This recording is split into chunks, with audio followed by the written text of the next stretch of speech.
Muje baliko mwenna gye muwangalira kansubire muli bulungi mwenna abasubscribinga abalikinga video yange. Thank you so much. May God bless you. Leero nzize kwogera ku Canada official website. Abantu abasinga mwagambye mu comment twagala official site ya Canada. Banangira mugenda commentinga wanino wansi official site yawa gye nalabye nnowe ayabagala sites muwandikawo mu comment official websites zirabika zitya ngenda kuzibawa.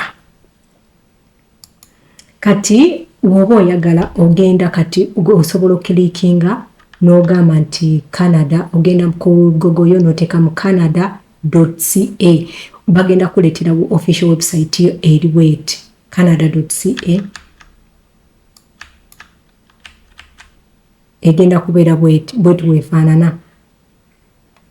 weefaanana kansubire mugirabye ngitaddeko nga nnene yiyo Canada website bwetu weefaanana.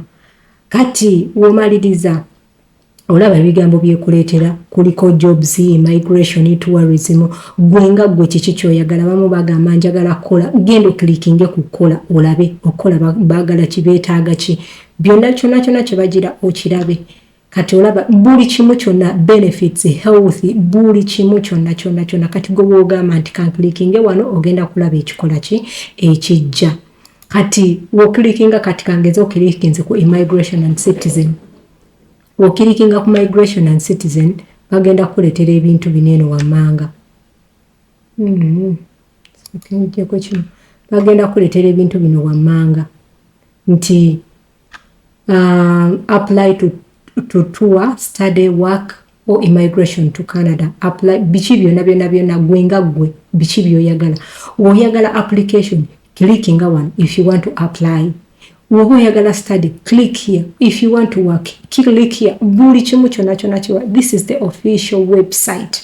Mugiraba weefaanana oba okitegedde. Kati mwabagala okilikinga ku visit kati kangize team inkilikinzeewo ogenda kujja waneeno ku gundi. Kati oyagala ku applyinga as what? As a visit visa. Oba okitegeera. O applyinga step ki?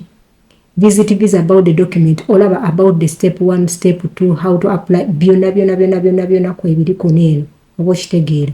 So bana Uganda temugira n'ogamba nti bannange ebintu sibitegeera ebintu byaganye ebintu byakoze batya ebintu biibino waneeno. Follow and like for more. Comment kyotategedde oba okitegedde comment wonna wansi kyotategedde obanga tokitegedde then I will answer you oba okitegedde.